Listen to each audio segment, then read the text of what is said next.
Congress has launched a sharp attack on BJP government in Goa over state's worsening garbage and waste management situation.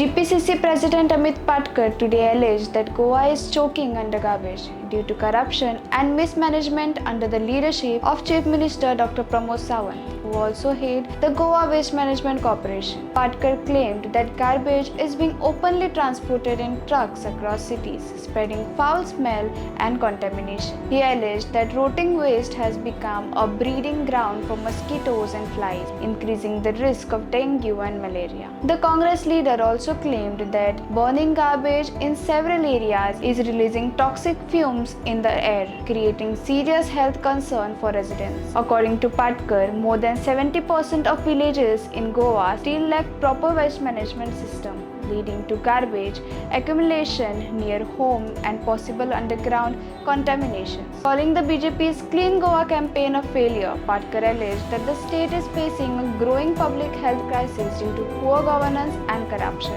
The BJP is yet to respond to the allegation.